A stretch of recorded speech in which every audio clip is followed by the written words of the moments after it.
Hi there. Well, I wanted to chat a little bit about behavior healing. Sounds weird, right? Behavior healing? What's that? We think that a dog shows behavior that is definitely something we have to fix. True, from our perspective, it's something that needs to be fixed because it's broken. But if you look a little bit closer, we see there's nothing broken. It's nothing to be fixed. A behavior is an expression of feelings. Certain feelings have certain behaviors. Some of them are conscious, some of them are subconscious. When we see aggression and we want to fix aggression, it's like having a dent and you want to fix it with a hammer. That's not how it goes. While the comparison is weird, it's just see how wrong it is. If a dog shows a behavior that is concerning, instead of looking at the behavior itself, we have to look at the underlying reason why the dog feels that this behavior is to be chosen. Sometimes, if the dog's survival system is triggered, he doesn't even think. It's a natural response. Threat equals aggressive behavior. It's a survival response. If the dog chooses, for whatever reason, to offer a behavior that is functional, because he believes that barking and growling gets the problem go away, again, we should not focus on addressing the barking and the aggression. It's to understand why it's happening. And usually it's because the fear system is triggered. The dog is scared of something. We don't know exactly what, but that's why we have to find it first. There are multiple reasons. One reason could be previous experience. Early puppy, meet children, children handle the puppy wrong, that puppy is afraid of children, but is still afraid of children until he gets old enough to be able to deal with the children. And then we see suddenly, out of nowhere, while the puppy was fine with children, one day he was not. What we missed here is all these signals that added up every time the puppy got handled by the children, and we didn't see the underlying reasons why the puppy was scared. The kids picking up the children. The puppy is being held and moved without his consent. So it always being piled up. And that's the problem, because we don't see those things. We only see the reaction that personally feels scary.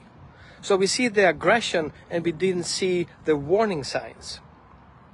Of course, somebody would say, no problem, we're going to correct it. Because how dare the dog raising his voice? How dare the dog challenging my children?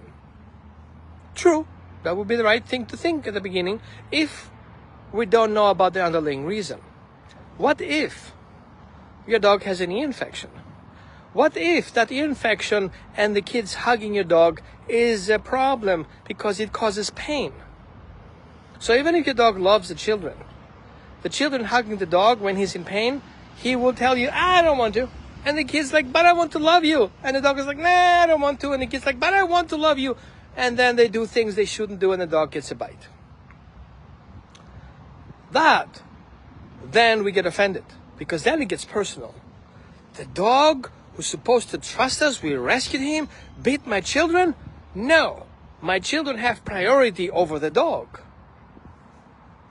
Yeah, I agree the dog is less than children because the children are more than dog. I get it.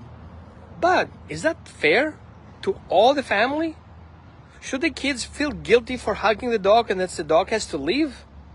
Number one. Number two, are you sure you removing the dog for the real reason? Do you truly believe that that behavior was aggressive and cannot be addressed? Who told you that? Sure, it's stressful, it's fearful, and you shouldn't let it go away with it, right? However, what if I tell you that maybe one call, maybe in 20 minutes, I can show you a different picture of what your dog just did, and your mind plays that game with you. you're going in the victim state of mind, which is right, because that's what happened, is something bad to your children. But what if that is preventable? What if that can be addressed? Can it be fixed? There's nothing broken. But with the right approach, with a proper assessment, we understand exactly what's happening beneath. And then we can help the dog. We also can educate the children. We can also help you be more proactive on those things.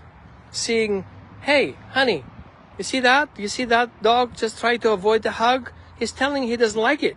Okay, how about we let the dog now go? Okay, thank you. How about you guys go play in your room? And you, little dog, come over here. I got a treat for you. Thank you for letting me know that you don't like it. So we start communicating. And if you start communicating with your dog in the right way, then your dog starts to trust you. And if your dog tries to trust you, he tries to talk to you. And if your dog tries to talk to you, he's not going to show this level of aggression because he can share his feelings with you. But if you ignore those feelings and you ignore your dog's message, then your dog will escalate the situation because he needs to protect himself.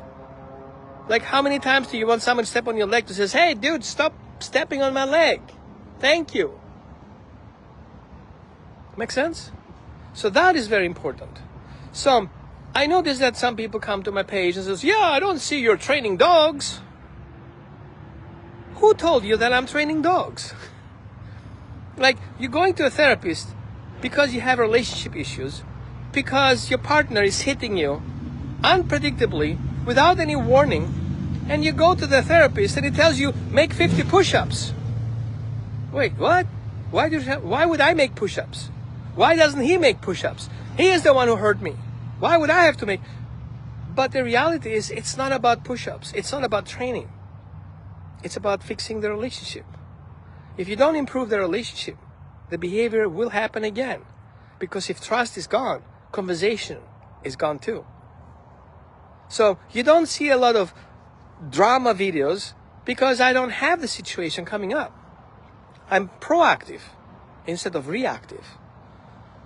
What do you want to see? You want to see the dog who bit the child? You want to see blood running off the kid's face? Is that what you want to talk? Go to my reviews and check those people who had that experience. And then those people, years later, still send me pictures of the dog hugging the child and vice versa. Why? Because we didn't fix it. We healed the relationship. So you don't see prong collars because I don't need them. You don't see e-collars because I don't use them. I don't use aggression or any type of intimidation because that's not how you build relationships. And the most important part is I don't do it. I empower people to do it. It's their relationship. It's their dog. And that'll make a big difference. Yeah, I can put all my trophies up there and say, this is how good I am. You cannot be better than me. But that's not about me. It's about the people. It's about the dog and the family that has the problem. They need to be empowered. They need to know what to do. They need to address their relationships. That said, if you need help, check, reach out, have a conversation. Let's talk about it. I want to listen to you. And I want to listen to how you feel, what happened, how it happened, what happened before, what happened after.